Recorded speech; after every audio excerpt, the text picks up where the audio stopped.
လက်နေထားခေါင်းနေထားမမှန်ဘူးဆိုလို့ရှိရင်ဒီအောက်ဒီပွာတာဒီအပေါ်ဒီပွာတာဖြစ်တတ်တယ်ပေါ့နော်။အဲ့ဒါဒီဗီဒီယိုလေးမှာလက်တောင်ဘယ်လိုကွာရမလဲဆိုတဲ့ဟာလေးကိုပြောပြမယ်ပေါ့နော်။ mascara နဲ့တိတ်ပြီးတော့အကျွမ်းတဝင်မရှိသေးတဲ့လူတွေဆိုလို့ရှိရင်အပေါ်ဆိုရင်ဒီအပေါ်မျက်ခွန်တွေပေးတယ်။အောက်ကိုဆိုလို့ရှိရင်ဒီအောက်တွင်းသားတွေပေးတယ်ပေါ့နော်။အဲ့လိုမျိုးဖြစ်တတ်တယ်။အဲ့တော့အဲ့လိုမဖြစ်အောင်ဘယ်လိုမျိုး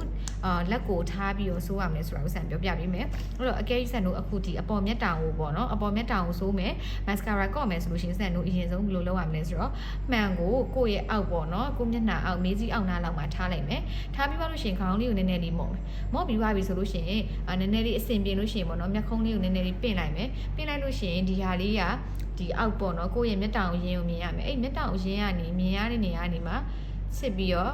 ဒီလိုမျိုးအပေါ်ကိုဆွဲပြီးတော့လှန်ပြီးတင်မယ်တော်တော်များများဒီအလယ်နားလောက်မှာပဲပြီးသွားကြတယ်เนาะအဲ့အလယ်မဟုတ်ဘူးဒီအစကနေမျက်လုံးအစကနေမျက်လုံးနောက်ဆုံးထိကိုဒီ mascara ကော့တဲ့ဟာမျက်တောင်လေးကုန်ပါမယ်အဲ့တော့ဒီထိတ်လေးတွေဆိုရင်ဒီထိတ်ပိုင်းလေးနဲ့အထဲလေးကိုထည့်ပြီးတော့ချစ်မယ်ဒီအနောက်ဆိုလို့ရှိရင်လည်းဒီလိုမျိုးအသေးလေးနဲ့ထည့်ပြီးတော့ဒီထိတ်လေးပေါ့နော်ထိတ်အချွန်လေးနဲ့ထည့်ပြီးချစ်မယ်အဲ့ဒါဆိုလို့ရှိရင်ဒီအပေါ်တွေကိုမပီဘဲနဲ့လွတ်လွတ်လပ်လပ်ဆိုးလို့ရရပေါ့နော်အဲ့တော့ဒါဆိုလို့ရှိရင်အပေါ်ပေါ့အဲ့ဒါဆိုရင်ဒီဘက်ကိုထပ်ပြမယ်အရင်ဆုံးမှန်ဒီလိုကြီးတက်မထားအောင်နော်တက်ထားလို့ရှိရင်ဘာဖြစ်လဲဆိုတော့ကိုကအရှိန်လွန်ပြီးတော့မျက်တောင်မွေးရလဲရှိရအရှိန်လွန်ပြီးဆွဲလိုက်လို့ရှိရင်ဒီအပေါ်မျက်ခွန်ကိုသွားပြီးတော့ပေတတ်တယ်အဲ့အတွက်ကြောင့်မလို့အဲ့လိုမျိုးမပေခြင်းဘူးမပွားခြင်းဘူးဆိုရင်မှန်လေးကိုကြည့်ရဲ့မှန်လေးကိုအောက်မှာထားမယ်ခေါင်းလေးကိုနည်းနည်းမော့မယ်ပြီးရင်မျက်ခုံးလေးကိုနည်းနည်းလေးပင့်ပြီးတော့ဒီလိုမျိုးလေးဆွဲမယ်ပြီးရင်ဒီထိတ်လေးနဲ့ဒီနောက်ထောက်ဒီအတွင်းထောင်လေးတွေကိုဘယ်လိုလုပ်မလဲဆိုတော့ mascara ဒုတ်တန်လေးရဲ့ထိတ်ကလေးနဲ့ပဲလိုက်ပြီးတော့ထည့်ပေးရမယ်ပေါ့နော်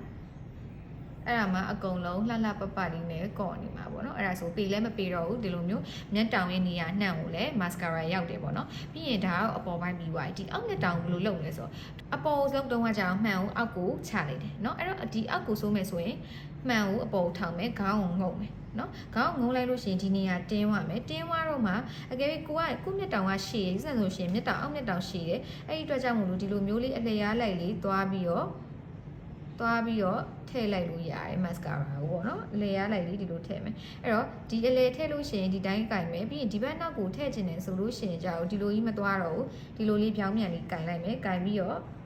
ဒီလိုလေးထည့်မယ်အားကြီးနဲ့အောက်ကိုဖိစေရမလို့နော်ပြီးရင်ဒီထိတ်ကလေးဆိုလို့ရှိရင်လည်းဒီလိုလေးနည်းနည်းလေးစောင်းလိုက်မယ် direction တိုင်းလေးစောင်းလိုက်မယ်စောင်းပြီးရင်ထည့်မယ်အကယ်၍ကိုကမျက်တောင်တူတဲ့လူဆိုလို့ရှိရင်ဒီအောက်မျက်တောင်တူတဲ့လူဆိုရင်ဒီလိုအလျားလည်းမထည့်ပဲနဲ့ဒီထိတ်ကလေးနဲ့ပဲဒီလိုလေးထည့်မယ်နော်အဲ့လိုနည်းနည်းချင်းစီထည့်မယ်စိတ်ကလေးတော့ရှည်ရတာပေါ့နော်အဲ့လိုနည်းနည်းချင်းစီထည့်မယ်နော်အဲ့ဒါဆိုလို့ရှိရင်အောက်မျက်တောင်လေးကကြွကြွလေးနဲ့ဒီမှာမဲရှည်ရှည်လေးရပါလိမ့်မယ်နော်အဲ့တော့ဒီဘက်ကိုထပ်ပြမယ်အရင်ဆုံးမှန်ကိုပေါ်ထောင်မယ်ခေါင်းကိုငုံမယ်ငုံပြီးတော့မှဒီလိုမျိုး mascara ကိုထည့်မယ်နော်အဲ့တော့ဒီရှေ့နောက်ထည့်ခြင်းဥတိုင်ကိုဒီလိုစောင်းလိုက်မယ်နော်ထပ်စောင်းလိုက်ပြီးတော့မှဒီထိတ်ကလေးနဲ့ပဲဒီလိုမျိုးလေးထည့်ဒီလိုထည့်တာဘာလဲဆိုတော့အောက်မျက်တောင်ရှည်ရဲ့လူတွေအတွက်အကယ်ကိုကအောက်မျက်တောင်နည်းနည်းလေးတူတယ်ဒီအတီးနဲ့မလိုက်ဘူးဆိုလို့ရှိရင်အဆင်မပြေဆိုရင်ထိတ်ကလေးနဲ့ဒီလိုတိုက်ပြီးတော့ဖြည်းဖြည်းချင်းစီတပင်ကြီးစီအဲ့လိုမျိုးလေးရွှေ့ပြီးတော့ထည့်ပေးရမယ်